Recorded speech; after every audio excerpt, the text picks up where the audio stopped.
Nu ska jag lämna över ordet till Nordic Ukraine Forum som är värda för detta forum. Välkomna!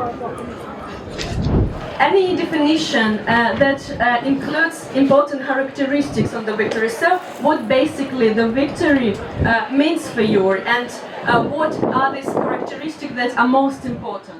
Just a couple of days ago, there had been a decision which is important for all of us, important for us, for Ukrainians, important for you. Important for me personally because I spent a lot of time, actually years, negotiating pretty much everything with the European Union. And it's about starting our negotiations formally. It changes, and it changing. It's both actually geopolitics. It's changing the value pattern of Europe, and for me, it's strengthening Europe. And one part of the answer, dear Alina, and thanks for organizing it, thanks for the Nordic Ukraine Forum being not just active, not just getting different events done, but supporting and containing this emotion. Part of this definition for me is Ukraine is part of Europe. Because I personally believe that us Ukrainians are Europeans by history, by mentality, by sense of what we are striving. It's part of Europe, it's Ukrainian nation and Ukrainian statehood. Again, part of Europe, part of the transatlantic community. It's Ukrainian and Ukrainian nation on our land, understanding that we can maintain and further develop our identity. And we have to be very honest. In all the centuries of occupation by the Russians, actually, after our common defeat or a sequence of defeat, we've been getting back our sense of identity now. And whenever I start talking to my friends and start explaining that Ukrainian identity, Ukrainian mentality is fundamentally different from the Russian. Our society is horizontal. It's people talking to each other. Our society is open. Our society is about freedom. There are, for me, just two sets of values any Ukrainian would never ever sacrifice. And for me, it's freedom and family. If you ask the Russians, it's a fundamentally different idea. They are ready to give their freedoms for the sake of security, for the sake of top-down reality. Ukrainians never ever.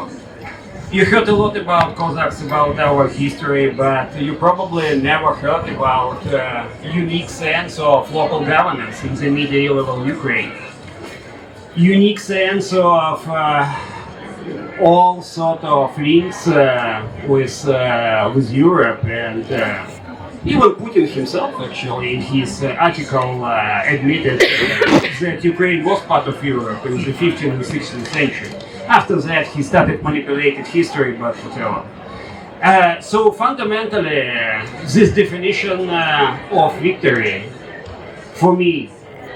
And of course, we all want to do the utmost, but the fundamental minimum level for me it's about our nation, it's about our state, it's about us living on our land, it's about us being democratic, it's about us being part of Europe and part of transatlantic reality, part of transatlantic security model. And my last but not least, after we enter into this discussion, it's really important to grasp, guys, that it's about a sense of victory for us. For us, it's existential. But many people understand supporting Ukraine is good. It's about values. The people here are really committed, and we are immensely grateful for everything which had been done here from any angle of Sweden, whether it's Stockholm, whether it's Visby, whether it's Malmö, whenever. But it's also critical to understand that now for Putin and for Russian leadership, it's not about destroying Ukraine, it's destroying the West as such. It's he actually had crossed the line of the point of no return. This Russia, and it's not just autocratic Russia, it's personal autocracy. It's personal autocracy which can't exist peacefully with the West. And look, I'm not trying to create a lapse of fear here. It's not about Russian tanks coming to Stockholm tomorrow, but a sort of comprehensive attack, whether it's critical infrastructure, whether it's your way of life, whether it's elections. It's definitely what has started already. So now it's either together we win or together we fall, and it ceased to be a slogan. It's a reality now. Let me stop here and let's have a good conversation. And it's pretty amazing feeling to feel among friends, also by Ukrainian residents. Should they also reflect on this? Firstly, a lot of gratitude, words of gratitude to the organizers, Ukrainian Club, Nordic Ukraine Forum, and to all of you for being here with us. I'm really honored to be here and to participate in this panel discussion. I fully support and endorse what former Foreign Minister Klimkin has just mentioned regarding how we in Ukraine view the victory. I would probably add only a few things on that. Definitely, it's this war that is existential for us. It's the war for our freedom and for our dignity, because we have always been a free nation, the nation of free people fighting for our values, and for us, this victory is absolutely existential. On the one side, definitely we'll do our best to reinstate our border control over the territory within its international borders as of 1991. Definitely our victory means for us that Russians should pay for everything that they have done to Ukraine, to Ukrainians. It's about legal accountability. Definitely it's about reconstruction. It's definitely about irreversibility of our strategic choice to become full EU member and the member of NATO. We will return to the European family of nations to which we have always belonged to. That's existential for us, and we will do everything possible and impossible together with our friends to reach that goal. And I think really that this victory, when we achieve it, it will be our joint victory. The victory of values, the victory of human rights, and the victory of dignity. Thank you. Thank you very much. Yes, thank you very much. And so we understand it is very important that we have European identity, European sense of belonging. We have our borders being protected by us. But also, when we're talking about the victory, usually wars stop with certain peace agreements and something like this. And since the big-scale invasion, there were attempts to bring some peace negotiations to the table. Speaking frankly, sometimes they were quite strange in a way that they were proposed by countries that do not know much about Ukraine and are quite distant geographically from it. But generally, what do you think about any peace agreements? How can we ensure that after this peace agreement, and imagine that Russia withdraw its army from Ukraine and cease fire, but how can we ensure that this peace agreement will be long-lasting? How to make Russia not invade Ukraine again? It's two great points for you, Alina. The first one, I stopped counting all these plans and ideas, but your point, why are actually coming from the African nations, from Brazil, from Indonesia, not from China, because what China had proposed is not exactly a plan, it's a set of principles. And it shows that we are lost in translation in this world. Our rule-based world, we were also much counting on, is not there anymore. because the Chinese actually proclaimed the principle of territorial integrity and sovereignty as the first principle. The problem that after that they voted no on the United Nations resolutions calling for withdrawal of the Russian troops. It means that we formally, kind of verbally, declare the same set of principles, kind of United Nations Charter, but our interpretations are fundamentally different. And secondly, United Nations Charter for me is pretty much nowhere, because we have Russia as an aggressor state sitting in the Security Council, having full veto right, still unrestricted. And we are not naive, we don't expect a kind of blowing the Russians off right away. But just for you to understand, we can't even call our war a war in the sense of international law, because for that we need the decision of the Security Council, and with the Russian veto, it's a no-go. So my point, why are they coming with all these plans? And my answer, they do care. They do care about our war. For some of them is about trade relations. For some of them is about security. For some of them is about trying to imagine whether tomorrow and after tomorrow something similar. God forbid, of course, you know, it's what I personally as a Ukrainian believe, but could come for them. So why so many plans? And we all understand that in history all the wars should come to sort of, negotiations, chats, communications. It's not what we exclude, and we don't exclude any sort of conversation on humanitarian issues. It's about people, and you all remember that, for example, exporting grain, and it's about food security. It's about something very human. On these issues, there could be difficult conversations and very difficult decisions for us, morally and politically, very difficult. And we are open to having such conversations, but we are not open. And I gonna explain it to you. To a sort of political settlement, let's call it this way, like Alina has mentioned, on the basis of the Russian plan, what we've got in this aggression is ours, and let's agree on everything else, and let's disarm Ukraine, so Ukraine should be on her own.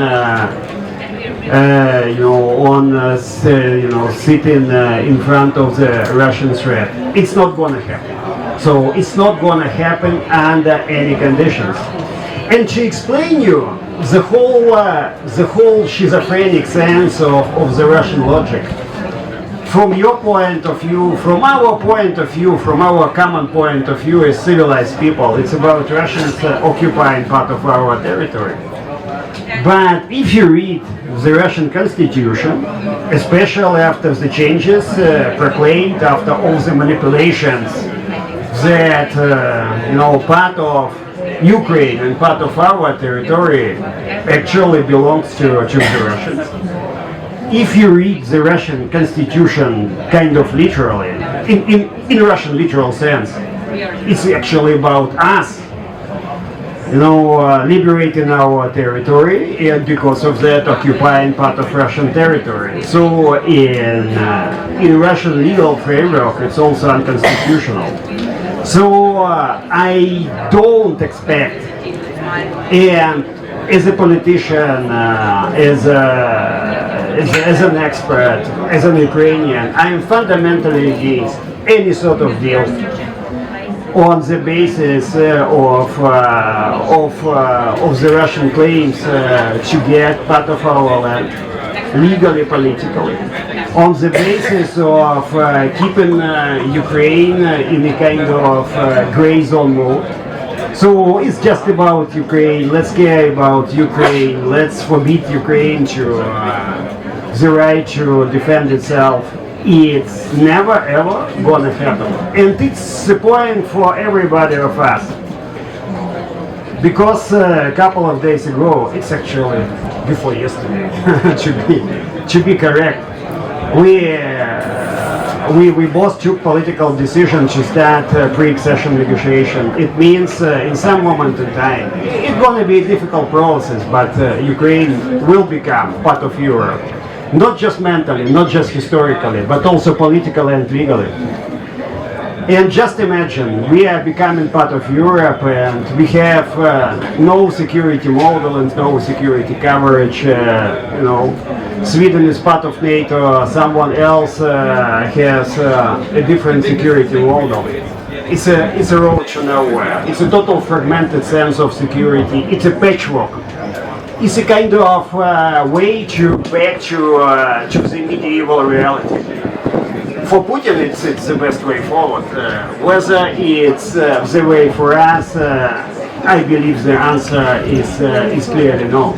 So we respect anyone, also from the northwestern countries, to come with plans, with ideas. Sorry, Ukrainian weather. I need a bit of water, but after wrapping up my point, we respect them to come with different ideas. We are ready to listen to their ideas. It's fine, but where we are fundamentally against is to compromise on our security and on our future. Golda Meir, who actually was born in Kiev, once said Israel's existence is not a point of compromise. So our existence is not a point of compromise. So talking about our security, yes. Talking about humanitarian issues, yes, why not? It's human. Even if it's politically difficult, talking to our friends and talking to the countries who are probably not comfortable with the ideas for us, we have to be open. But compromising on our future, in our security, never ever. Thank you.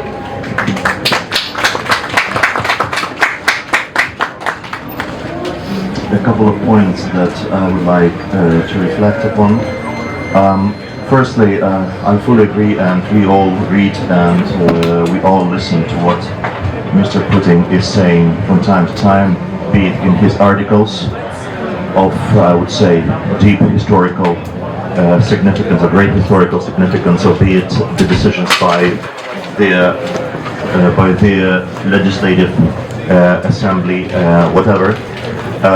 What we see, I think we see in Ukraine, and all our friends everywhere see it as well, that Russians, in their words and in their deeds, they're not willing to start genuine negotiations with Ukraine based on international law and based on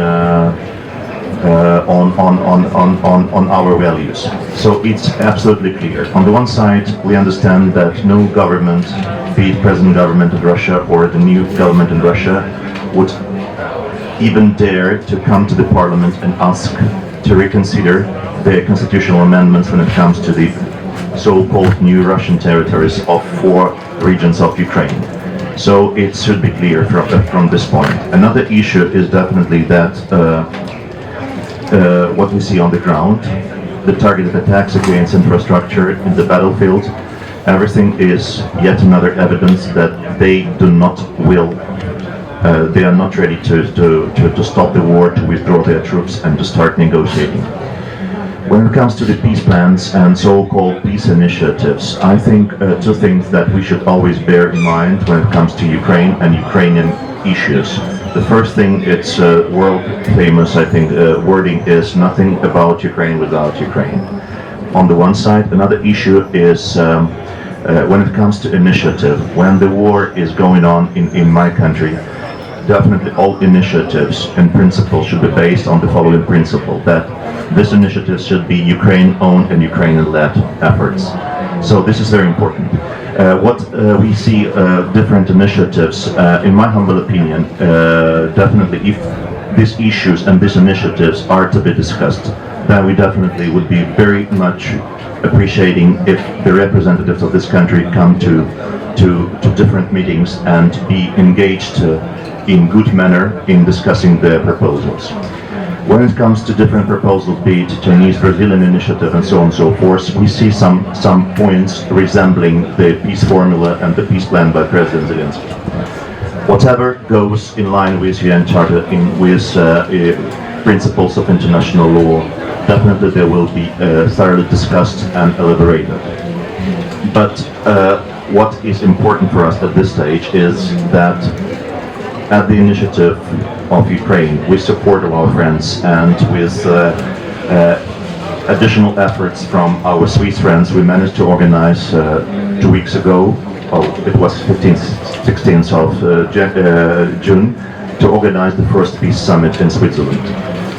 More than 100 countries and organizations participated, and which is absolutely important that even after the final communique was approved by participating states, throughout this period we have 9 more countries and organizations that declared their alignment with this joint document. This is very important. It means that we are not stopping our efforts, and this is the first step. This is the first step in discussions of the solution to this international armed conflict.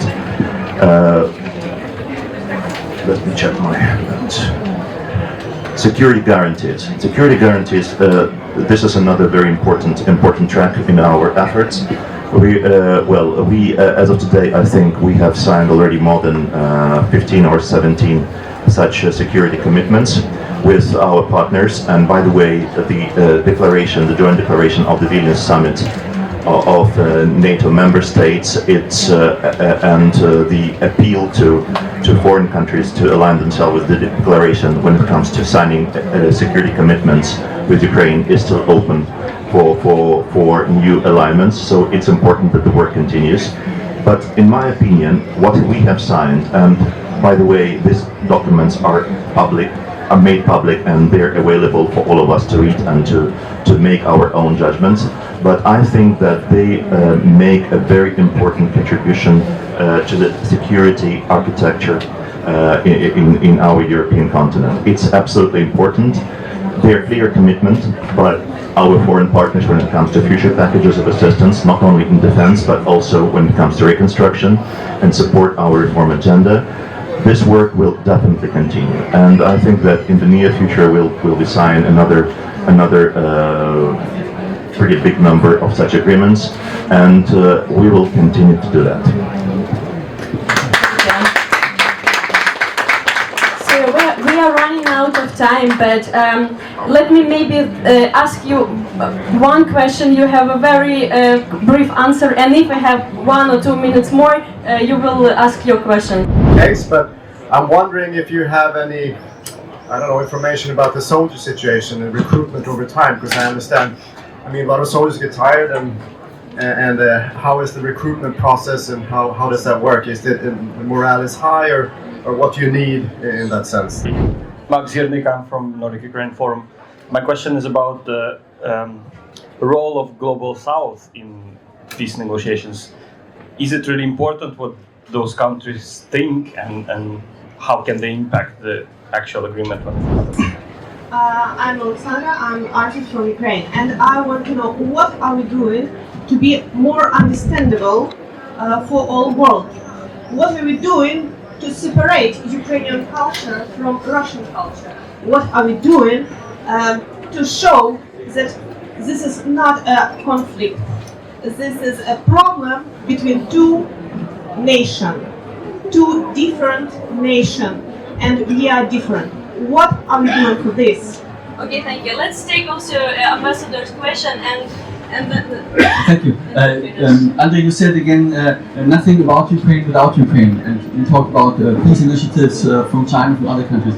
If you think about your Western allies in a certain way, are you satisfied? Is there nothing about Ukraine without Ukraine? So is there the cooperation very close, and you don't feel overthrown sometimes? Thank you very much. So who would like?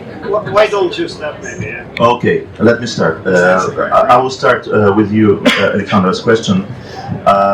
It's a very important track because we are fighting not only in the battlefield and for survival of our people, but also to protect our national identity, our culture. One thing that we are doing here in Sweden, and it's only one apart from many others, apart from exhibition that been organized, we have not we, but Ukrainian museums and the Swedish Museum, they have organized a big exhibition which is called Ukraine Sweden 1000 Year at Crossroads, which has been organized by Swedish National Archives, the Museum of Army, and many other institutions. So by organizing it and by having this exhibition during 2 years of time, where all our Swedish friends and international guests could have this opportunity to visit and to see the clear artifacts, the original artifacts of a strong historical bond between Ukraine and Sweden. It sends a clear signal, not only to all our friends, but it sends a clear signal also to Russians.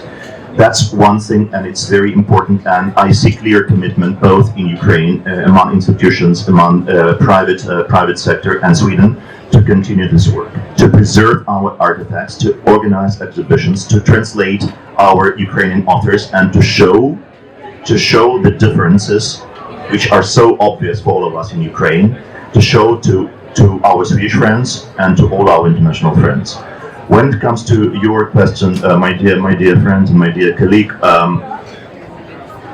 you've mentioned about are we satisfied and if there are any kind of talks and considerations about how to solve this issue. I will tell based on my personal experience in my previous life.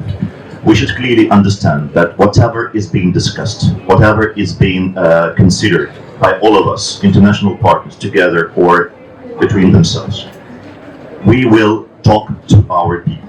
We will talk to Ukrainians. We will go to the parliament. We will talk to our civil society.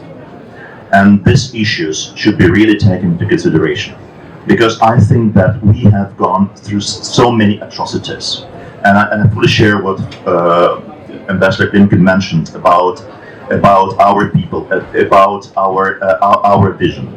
And it's very important to understand this, that we will not trade our territories. We will never go for that. So we can have, and probably there are some discussions, but all our friends should clearly understand this, that in the long run, we will come to Ukrainian people. We will come to Ukrainian people, we will talk to Ukrainian people, and we will decide together how to proceed. Two more questions. Global South. I prefer to call the nations either by their name or by the region they represent. So technically it's, or geographically, it's Latin America, it's African friends, it's Asian friends. Their role is very important. Their role is very important because we see that Russians use their all resources, financial, political influence in order to spread this narratives against Ukraine and against the West. Definitely they are spending a lot of resources. Not as much as they have spent, let's say, a couple of years ago, but still huge resources are being invested.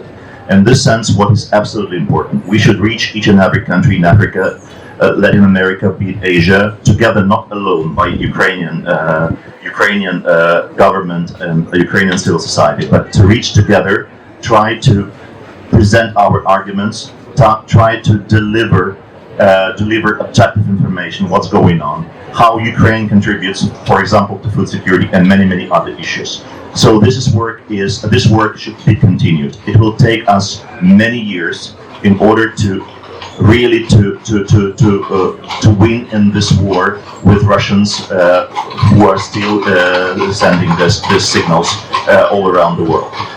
When it comes to the fourth question, recruitment of soldiers, a couple of points. The issue of motivation of Ukrainians, the issue of high morale of our soldiers is absolutely important. We are facing the biggest army with so many resources, be it human resources, be it military resources. We are facing them. In this sense, for us, it's very important to keep this high morale, and definitely this issue, which is a very difficult issue for Ukrainians to discuss, for Ukrainians to make decisions. They are being discussed. We know we have these amendments to legislation on mobilization. This is a difficult process, but it continues. One of the issues that is now being discussed together with our international partners, that is the issue of proper training and proper equipment of our soldiers, of our new brigades. The issue of training is absolutely important. People who are to be mobilized should have clear understanding and should have the least of basic skills to be able to continue their fight. Thank you. Yeah, I stole you my holiday. Okay. Joachim, I gonna it one by one, the other way around. Joachim, your point. I've been bombarded yesterday, but especially this morning by journalists saying, "Look, Pavlo, can you predict what's gonna happen in this debate today? Trump, Biden, and a couple of issues which pop up." Just imagine Trump comes and he wants to have any sort of deal with Putin, not just at the expense of Ukraine, but just the deal. What you gonna do? So a kind of conversation above our heads or behind our backs. And my point was, so what? How can you impose on Ukrainians the results of this deal? So far, a lot of people in Trump's entourage actually do want to start a conversation as soon as possible, trying to leverage, us, trying to leverage Putin. But I can't imagine, and I believe I know the mood quite well after during the half years of the war, that for people the real security, whatever security models comes for Ukraine, and without security model, I've said there is no way forward for Ukraine into the European Union. Ukraine and Ukrainians would never ever compromise on their security, on their potential to defend themselves. So it's something which should go forever. So conversations, yes, but without us being part of this conversation. And I clearly understand that it's not just about us. It's about strategic arms control. It's about regional security. It's about resources. But exactly at this point, for the so-called global South, and I don't believe that is a global South actually exists. It's about people understanding that getting better in their relations, for example, with China and Europe or whatever else, is not possible without sorting out this Russian aggression on the basis of clear principles, which actually principles which we understand as just. So here is fundamentally over. The risk is there, but we are clearly aware of this risk. Coming back to the issue of pushing the sense of our culture, yes, we've been doing actually a lot in different countries.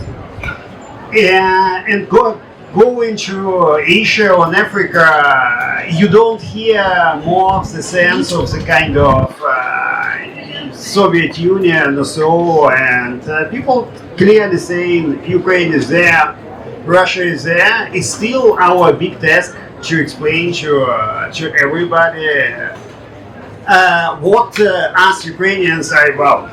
It's a big point for the future. Global South, I said already, and for our guys, for our fighters. Look, everybody is tired psychologically. But what I never heard in Ukraine is someone saying, "Yes, it's actually my fear really increasing. It's myself."